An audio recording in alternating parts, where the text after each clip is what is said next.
नमस्कार, मैं पंडित मनीष अवस्थी, ज्योतिषाचार्य। देखिए, 17 अक्टूबर 2024 से सूर्य अपनी नीच राशि तुला में संचार करेंगे और इनका यह राशि परिवर्तन 1 मास तक इसी राशि में होगा। यानी 17 अक्टूबर से 16 नवंबर तक सूर्य अपनी नीच राशि तुला में संचारशील रहेंगे। अब सूर्य का यह राशि परिवर्तन किन राशियों के लिए विशेष हानिप्रद सिद्ध होगा, इस वीडियो में हम इसी बात पर चर्चा करेंगे। कौन सी राशियां होंगी और उन राशियों पर सूर्य क्या अनिष्ट प्रभाव दिखा सकते हैं। तो समय खराब न करते हुए अपने वीडियो को प्रारंभ करते हैं। देखिए, पहली राशि जिस पर सूर्य देव का यह गोचर अनिष्ट प्रभाव दे सकता है वह राशि है कन्या राशि। कन्या राशि में सूर्य व्ययेश होकर धन स्थान में यानी पैसे वाले घर में, कुटुंब, धन, वाणी स्थान में नीच का संचार करेंगे।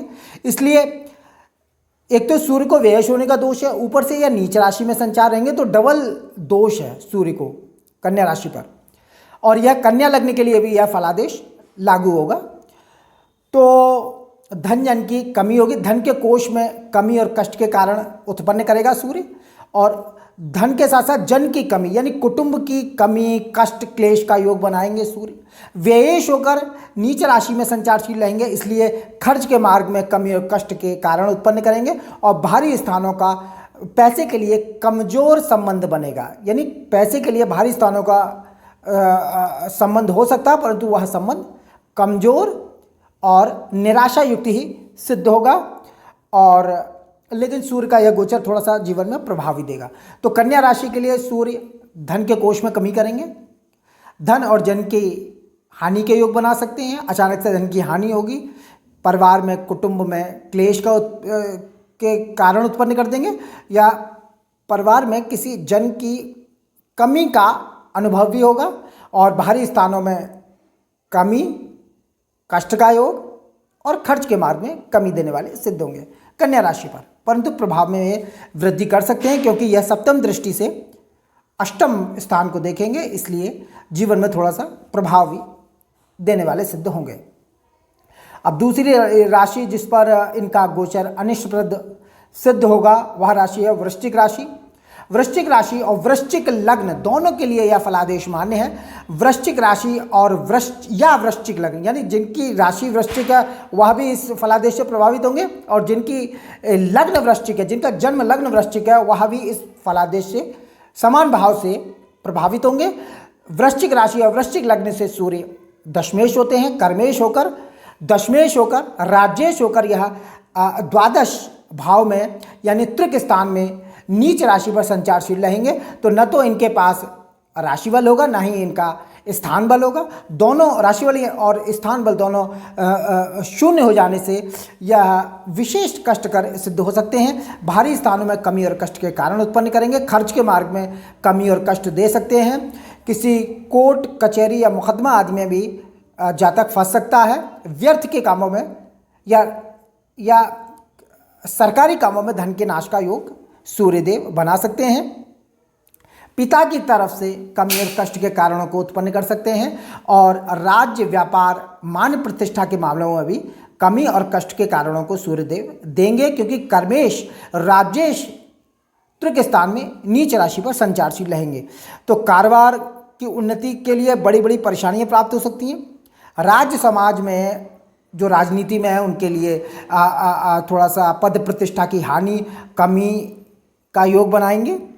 और कुछ परतंत्रता युक्त कर्म करना पड़ सकता है, इस बात का विशेष ध्यान रखिए। तो यह वृश्चिक राशि के लिए जो है वह इन मार्गों में परेशानी के कारण उत्पन्न करेंगे। खर्च के स्थान में कमजोरी करेंगे, क्योंकि द्वादश भाव खर्च का होता है, उसमें कमी देंगे, कष्ट के कारणों को उत्पन्न कर देंगे। बाहरी स्थानों में कमी और कष्ट के कारण उत्पन्न करेंगे। राज्य, व्यापार, मान प्रतिष्ठा और पिता की तरफ से कमी और कष्ट के कारणों को उत्पन्न करेंगे। और कुछ परतंत्रता युक्त कर्म वृश्चिक लग्न और वृश्चिक राशि के जातकों को करना पड़ सकता है, इस बात का विशेष ध्यान रखिए। उपाय पर मैं बाद में चर्चा करूंगा कि इसके लिए क्या उपाय करें। अब तीसरी राशि मकर राशि। मकर राशि के लिए सूर्य अष्टमेश होते हैं। अष्टमेश होकर यह दशम कर्म स्थान में नीच राशि पर संचारशील रहेंगे। तो अष्टमेश का दोष और नीच राशि का दोष, इसलिए मकर राशि और मकर लग्न यानी जिनकी मकर राशि है वह भी, और जिनकी मकर राशि न होकर मकर लग्न है वह भी इस फलादेश से समान भाव से पीड़ित होंगे। सूर्य दशम कर्म स्थान में नीच का संचारशील रहेगा, पिता की तरफ से कमी और कष्ट का योग बनेगा। राज्य व्यापार मान प्रतिष्ठा के क्षेत्र में सूर्यदेव कमी और कष्ट के कारणों को उत्पन्न करेंगे और उन्नति के मार्ग में बाधाएं कष्ट और परेशानियां देंगे। कारोबार में दिक्कतें उत्पन्न करेंगे। नौकरी में उच्चाधिकारियों के कोप का भाजन बनना पड़ सकता है और आयु पक्ष में थोड़ी कमी और कष्ट के कारणों को उत्पन्न कर सकते हैं। कोई बीमारी रोग दुर्घटना आदि का योग बना सकते हैं क्योंकि अष्टमेश नीच राशि में संचारशील रहेंगे। कुछ गलत कर्म भी सूर्यदेव करवा सकते हैं, इस बात का विशेष ध्यान रखिए क्योंकि सूर्य कर्म स्थान में अष्टमेश होकर नीच के संचारशील रहेंगे। मकर लग्न और मकर राशि के जातकों के लिए पिता के लिए विशेष रूप से कष्टकारक यह मास जा सकता है, इस बात का विशेष ध्यान रखिए। तो मकर लग्न और मकर राशि के लिए फलादेश। और जो चौथी राशि है जिस पर सूर्यदेव का अनिष्ट प्रभाव दृष्टिगोचर हो सकता है वह राशि है मीन राशि। जिनका जन्म मीन राशि में है उन पर, या मीन राशि में न होकर जिनका जन्म लगन मीन है उन पर भी यह फलादेश समान भाव से प्रभावी होगा। सूर्य मीन राशि या मीन लग्न से षष्ठेश होते हैं और ऋण रोग और शत्रु स्थान के मालिक होकर अष्टम मृत्यु स्थान में नीच राशि पर संचारशील रहेंगे। इसलिए एक तो षष्ठेश होने का दोष, ऊपर से नीच राशि में बैठने का दोष, डबल दोष के कारण से सूर्य दैनिक जीवन में विशेष कष्ट कमी और संघर्ष के कारणों को उत्पन्न करेंगे। कोई पेट में या पेट के निचले हिस्से में बीमारी दे सकते हैं। कोई पाइल्स, कोई बवासीर, भगंदर आदि से कमी और कष्ट के कारणों को उत्पन्न करेंगे। जीवन में थोड़ी सी निराशा का भान हो सकता है। शत्रु पक्ष के द्वारा परेशानियां दे सकते हैं क्योंकि षष्ठेश अपनी नीच राशि में संचारशील रहेंगे। इसलिए जीवन में इस मास में थोड़ा सा शत्रु पक्ष के द्वारा कोई षड्यंत्र या कोई परेशानी के द्वारा, लड़ाई झगड़े के द्वारा परेशानी पैदा हो सकती है। और मामा या नंसाल पक्ष में कुछ कमी और कष्ट और दुख के कारणों को यह गोचर दे सकता है मीन राशि और मीन लग्न के जातकों के लिए। तो ये जो चार राशियां हैं यानी कन्या राशि, वृश्चिक राशि, मकर राशि, मीन राशि, इन चार राशियों पर सूर्य का गोचर विशेष रूप से नुकसानदायक सिद्ध हो सकता है। उपाय के तौर पर क्या करना है आप लोगों को? आपको सूर्योदय के समय तांबे के लोटे में भगवान सूर्य को अर्घ देना चाहिए। रोली आदि डाल के गायत्री मंत्र से अर्घ दें या ओम घृणी सूर्याय नमः इस मंत्र से 3 बार जल गिराएं।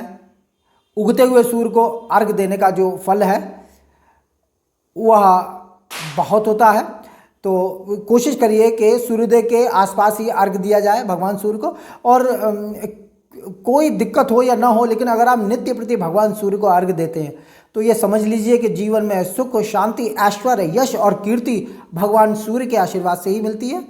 तो जिन लोगों को यश, कीर्ति, धन धान्य और राज सत्ता का सुख पाने की अभिलाषा है, राज्य पक्ष में उच्च पद और प्रतिष्ठा की आकांक्षा है, उन्हें भगवान सूर्य को नित्य प्रति अर्घ देना चाहिए। गायत्री मंत्र से अर्घ दें, भगवान सूर्य के बीज मंत्र से अर्घ दें, जैसे मैंने बताया ओम घृणी सूर्याय नमः। सूर्य गायत्री मंत्र से भी अर्घ दिया जा सकता है। 3 बार जल गिराना चाहिए पूर्व दिशा की तरफ मुंह करके। सूर्योदय के आसपास ही अर्घ देने का विधान शास्त्रों में बताया गया। ये नहीं कि आप 8 बजे 10 बजे अर्घ दे रहे हैं, ऐसे अर्घ का कोई विशेष लाभ नहीं होता है। सूर्योदय के आसपास भगवान सूर्य को अर्घ दें, जीवन में बहुत कुछ मिलेगा सूर्यदेव की कृपा से। और इन राशि वालों पर जो सूर्यदेव अपने जो कोप हो सकता है उसमें भी राहत हो जाएगी। और जो कन्या राशि, वृश्चिक राशि, मकर राशि, मीन राशि वाले जातक सूर्य को अर्घ देते हैं उन पर प्रभाव बहुत ही सामान्य आएगा भी। तो और दूसरी चीज़, नित्य प्रति आदित्य हृदय स्तोत्र का 1 पाठ रोज़ करना चाहिए, सभी को करना चाहिए। इससे भगवान सूर्य की विशेष कृपा प्राप्त होती है और जीवन में सूर्य यश, कीर्ति, आरोग्य, सत्ता, सुख, धन, वैभव, ऐश्वर्य, श्रेष्ठता के कारक ग्रह माने गए हैं। तो जीवन में ये सारी चीज़ें आपको सहजता से मिलेंगी। आसानी से आपके जीवन में मान, सम्मान, पद और प्रतिष्ठा, ऐश्वर्य, राज सत्ता का सुख घर बैठे मिलेगा। ये निश्चित समझ लीजिए। सब कुछ ग्रहों से के द्वारा होता है। ग्रहाधीनम जगत सर्वम ग्रहाधीना नरावरा सृष्टि रक्षण सारा सर्वे चापी ग्रहाणु का, सब कुछ ग्रहों से होता है, ये आप समझ लीजिए। ग्रह राज्यम प्रयक्षंति ग्रह राज्यम हरंति च ग्रह व्याप्तमिदम सर्व त्रैलोक्यम सचराचरम, यानी ग्रह ही राज्य प्रदान करते हैं और समय आने पर वही ग्रह आपसे राज्य का हरण कर लेते हैं। पूरी सृष्टि ग्रहों पर अवलंबित है, ये निश्चित समझ लीजिए। इसलिए ग्रहों को प्रसन्न करिए और अपने जीवन में सुख शांति समृद्धि धन वैभव का लाभ उठाएं। मैं अपनी बात को यहीं विश्राम देता हूं। मेरा वीडियो अच्छा लगे तो लाइक करें, शेयर करें, सब्सक्राइब करें। नमस्कार।